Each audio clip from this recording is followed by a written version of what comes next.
welcome to another episode of Rectec Reels.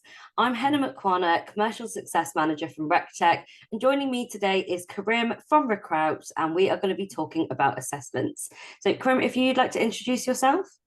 My pleasure, Henna. Thank you for having me. My name is Karim. I am the founder and CEO of the Dutch HR tech company Recrout. And we are a software developer. We develop recruitment technology, and our flag store product is a skills-based ATS. So it's an ATS where we also integrated a assessment model to help our clients predict the best hires based on personality profiles. Amazing. Okay. So with that in mind, as you're an expert in when it comes to all things testing and assessments, I wanted to ask how you thought the demand for actually assessing candidates has changed over the last few years or so. Yeah, so when we started with Recrout in 2015, the use of assessments was already there, but it was basically like really a kind of a luxury product, which mostly used to be used at the end of the recruitment funnel. So you'd had a few interviews, and then you had like after 5-6 weeks, then the last step would be an assessment, and based on the assessment, the applicant had a chance to be declined or accepted for the job that they applied. And what we're seeing now is that it's becoming more and more an actual holistic part of the recruitment funnel. So we're seeing that assessments are being used more at the front of the recruitment funnel rather than at the end of the recruitment funnel, which I think is a great way of preventing a lot of mismatches and actually get some insights in who you're trying to hire. Because let's face it, I mean, making selections based on gut feeling or resumes is just not going to work anymore, and there's no way to actually get some prediction of somebody's future success based just on a resume or gut feeling. And that's why I think it's a really good thing that we're seeing a rise in the use of personality assessments. So I think that's a very good thing. Yeah, it's interesting because when I was in recruitment, it was quite unheard of, depending on, I suppose, the role and the sort of, I suppose, the qualifications that you needed in order to sort of be in that position. But now it's just becoming part of the process, which I think candidates will see good and bad in that, because I've seen a lot of candidates can be put off. So with there being a lot more of a demand, how can you make sure that you're doing it right and you're not putting your candidates off? Right, I think that's a very good question, and a real concern, of course, from an employer point of view, especially since it's a tight labor market, a shortage of talent. So basically, as an employer, you want to take away all the hurdles, as much hurdles as possible, to make it easy for applicants to apply.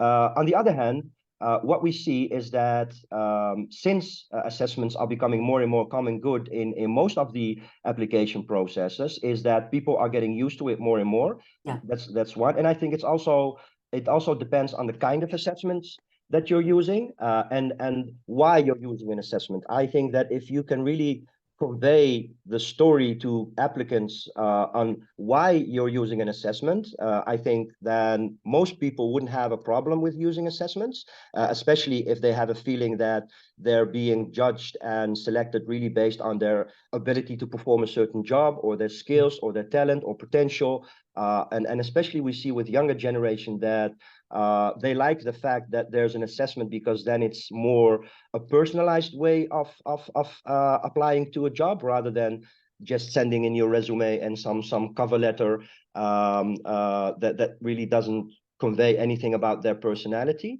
So we see that for younger generations, they don't really have an issue with doing an assessment in the application process, as long as you can convey why they have to do an assessment and the type of assessment. So, I mean, there are tons of different assessments out there, some better than others. And I think it's very important that you make sure that you use a validated assessment, because when you start using assessment to make either predictions on who to hire or either selection selection decisions on those assessment data, then you really absolutely need to make sure that it's a validated assessment, because if you're using a non-validated assessment, then basically you're just wasting your time and wasting the time of your candidates, because BS in is BS out. So you have to make sure that the data you use is absolutely reliable and trustworthy. So yeah, I think it's very important to understand why you want to use an assessment, what kind of assessment, and you have to convey the story to your applicants on the benefits of why you decided to use an assessment in the selection process, rather than just sticking to gut feelings or resumes that might be that might leave a lot of room for biases, for example. Yeah, absolutely. And it's a difficult one, because exactly as you said, it's too many times of people making mishires based on gut feeling or whatever else it is. So it's about making sure your candidates understand the why and the value it's going to bring to them, and that's obviously how you work. Yeah, and I mean, let's not kid ourselves. An assessment is not a golden bullet. It's not like a miracle tool or something like that. It's not like a magic stick. But I'm 100% convinced that it's a lot better than gut feeling and resumes. Sure. It might not hold the whole grail, an assessment, but it sure as hell is a lot better than what most recruitment departments use today. So yeah, I mean, assessments is a great way to get a step forwards in the whole evolution of how do we match people with jobs. Okay, fab. So you're obviously a pro. So what advice would you give to somebody who's looking to bring assessments into their recruitment process? So my first advice is to really think about the why. Like, why do we want to have assessments? Is it just because everyone is doing it? That's like everyone is jumping off a bridge, so let's jump off the bridge as well. So why are you doing it? Is it because it's a nice gimmick to have? Is it because you heard of some stories about the successful results by using an assessment? So you have to be really honest to yourself as to why do we want to use assessments in our selection process. So that's the first one. So is it like more a strategic approach to how you deal with your selection process?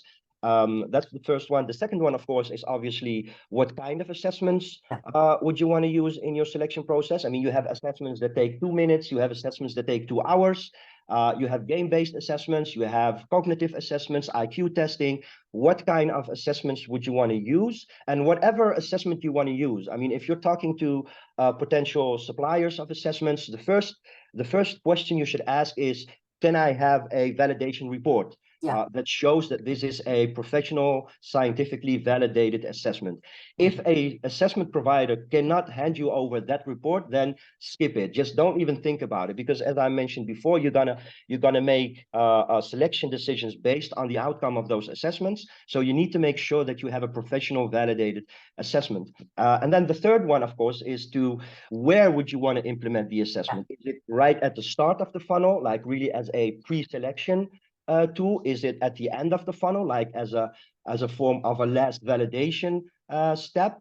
So you have to be very careful about where to put them. And that also has something to do, of course, with the target group that you're aiming for, like who are your applicants. So yeah, I think those are the 3 advices I would give to people if they want to start implementing assessments in their recruitment process. Great, thank you so much. Some really, really good advice there. So don't forget, if you are in the market for some new recruitment technology or even assessments or softwares, don't forget you can access our free comparison tool at rectec.io. Thanks so much for joining me today, Karim. My pleasure, Henna. Thanks for having me. Good luck. Bye-bye.